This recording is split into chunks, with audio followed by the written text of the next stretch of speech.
पास कोई मुद्दा नहीं होता और विपक्ष मुद्दा ढूंढना चाहता है तो विपक्ष की मदद हम नहीं कर सकते।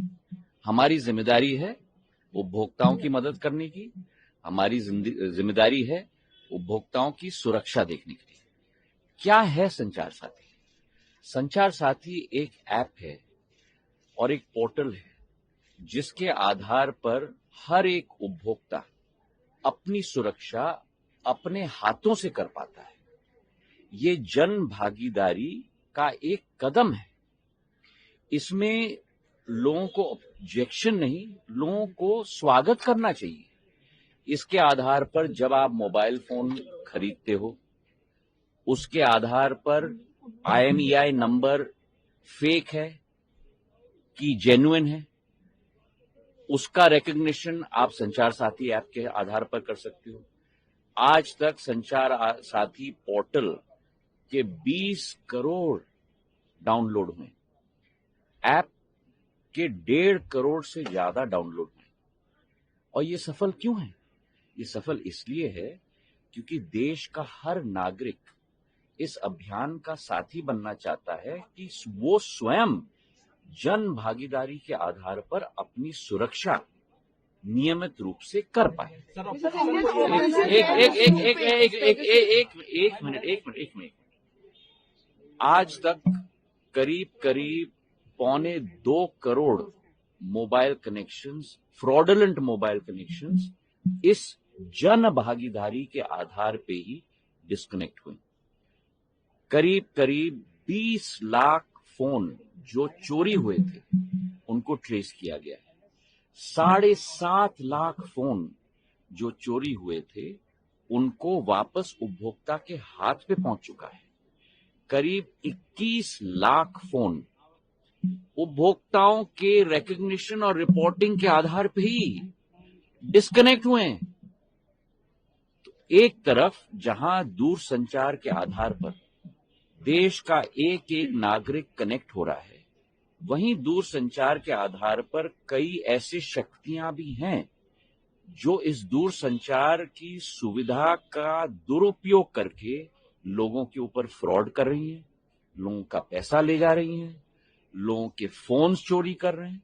और उसकी सुरक्षा में जनता की भागीदारी हो, इसके आधार पर संचार साथी ऐप का नियम हमने बनाया है। अब एक मिनट, इसके आधार पर ना कोई स्नूपिंग है, ना कोई कॉल मॉनिटरिंग है। अगर आप चाहते हो तो इसको आप एक्टिवेट करो, अगर आप नहीं चाहते तो इसे एक्टिवेट मत करो। सुनिए ना, अगर आप इसको अपने फोन पे रखना चाहते हो तो रखो, अगर आप इसको डिलीट करना चाहते हो तो डिलीट करो। जिस तरीके से, उदाहरण के तौर पे, आपके फोन पे जब आप फोन खरीदते हो तो उस पे कई ऐप्स आ जाती हैं, जैसे गूगल मैप्स भी आ जाता है। अब आपको गूगल मैप इस्तेमाल नहीं करना है तो आप डिलीट कर लो। अगर आपको संचार साथी इस्तेमाल नहीं करना है तो डिलीट कर दो। ऑब्वियसली डिलीट कर सकते हो आप, कोई प्रॉब्लम नहीं है। तो बात का बतंगड़, एक मिनट, वही तो हर भ्रम को मैं तोड़ने की कोशिश कर रहा हूं। ये कस्टमर प्रोटेक्शन की बात है और हर भ्रम को मैं तोड़ने की कोशिश कर रहा हूं।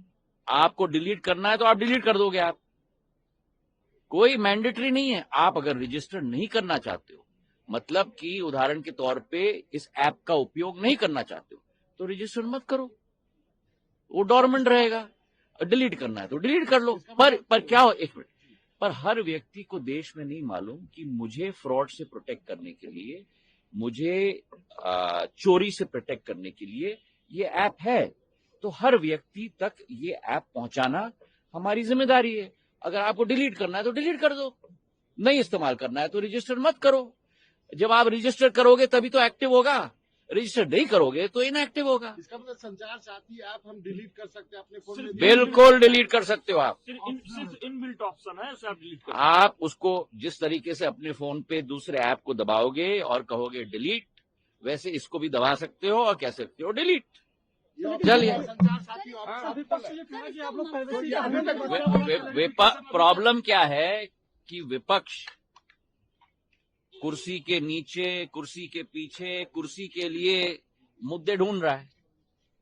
अब सभी भ्रमों को दूर करना सरकार की जिम्मेदारी है और सारे मुद्दे मैंने आपके समक्ष रख दिए कि आज तक पिछले 2 वर्षों में संचार साथी पोर्टल और संचार साथी ऐप के आधार पर कितनी सुविधा जनता को मिली है, कितना पैसा जनता का बचा है। और ये भी आंकड़े आपके सामने रखूं, एक साल में 2024 में अकेले हमारे देश के अंदर 22,800 करोड़ रुपए के फ्रॉड हुए हैं। तो एक तरफ विपक्ष चिल्ला रहा है कि आप फ्रॉड कैसे रोकेंगे, दूसरी तरफ अगर संचार साथी का ऐप हमने आप आम नागरिक को दे दिया तो कह रहे हैं पेगासस। तो करो तो मरो, न करो तो मरो। तो जो लोग सत्य नहीं देखना चाहते हैं उन लोगों को हम सत्य नहीं दिखा सकते। जो लोग सुविधा इस्तेमाल करना चाहते हैं वो करें, जो नहीं करना चाहते हैं और डिलीट करना चाहते हैं वो डिलीट करें। प्रॉब्लम क्या है? Thank you.